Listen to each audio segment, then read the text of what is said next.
Hi, welcome. I'm Susmita Sahoo from Icahn School of Medicine, Mount Sinai, New York, and with me is Dr. Ravi Shah from Mass Gen Hospital, Massachusetts, and he presented his excellent science in today's Early Career Pre-Conference session, which is titled Next Best Thing in Cardiovascular Research. Ravi, would you like to highlight your research and educate us about it? Thank you, Dr. Sahoo. So myocardial hypertrophy is one of the antecedents of heart failure across the world, and it's caused by a variety of different inputs: diabetes, obesity, hypertension. It's been investigated for the last 10 to 20 years, different genetic and epigenetic mechanisms of how hypertrophy develops and how it leads to heart failure. And more recently, in the last 5 or 10 years or so, we've gained interest in understanding the role of circulating extracellular RNAs. These are non-coding RNA molecules that are stable within circulation that we can assay as potential insight into the mechanisms of development of hypertrophy and heart failure. And our hypothesis in the study was that circulating RNAs in the plasma that we can measure in a large community-based cohort would give us some insights into those mechanisms that might actually be operative in causing thickened left ventricle and heart failure pathologically. So we actually had a very fortunate AHA-supported endeavor here by the Strategically Focused Research Network in Heart Failure, where we were able to cross 3 different disciplines. We were allowed to quantify a whole range of circulating extracellular RNAs within the Framingham Heart Study, both by RNA sequencing as well as by high-throughput PCR, and use the richness, phenotypic richness of the Framingham Heart Study to identify a subset of RNAs that were related not only to cardiac remodeling and hypertrophy, but also to incident heart failure over 8 years. So these are in patients in a community and participants in a community looking specifically at their risk of heart failure as a function of these RNAs.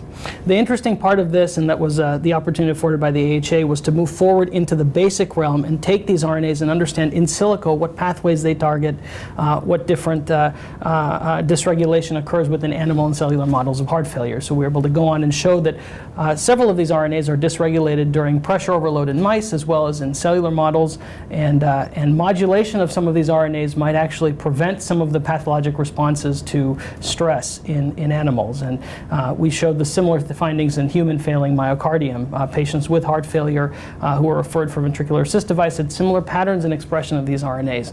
So it's a fully translational approach that essentially spans population, clinical, and basic investigation, and I'm happy that the BCVS Early Career Committee gave me the opportunity to present this work here. Excellent. So I'm kind of curious, do you have any thoughts about where these RNAs in the blood plasma coming from? Because plasma contains all molecules secreted by several cell types in our body. Right. So that's certainly a big question in the extracellular RNA field, and the specific RNAs that we investigated do derive from endothelium, vascular, smooth muscle cells, and our research suggests that they are also expressed within cardiomyocytes. But ongoing studies within the laboratory are trying to identify whether these specific RNAs can be contained in circulating extracellular vesicles that would allow organs distant to the heart to communicate to the heart during periods of stress, such as in obesity, diabetes, and hypertension, to promote this pro-hypertrophic, pro-heart failure signaling program.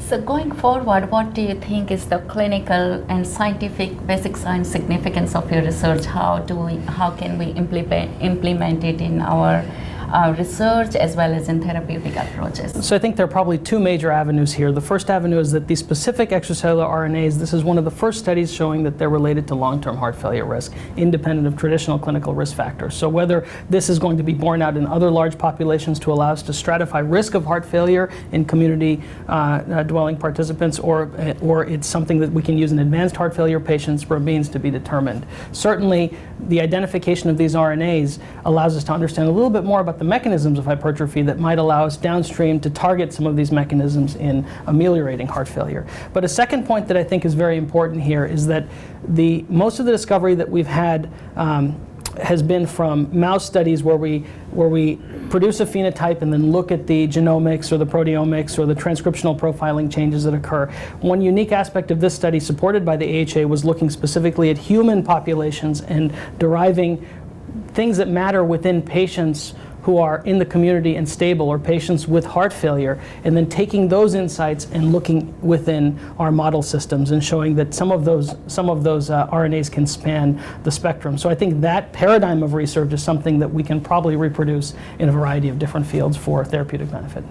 Yeah, excellent, and good luck with your excellent research. And it was a pleasure to have you in the morning session today. Thank you. Thank you.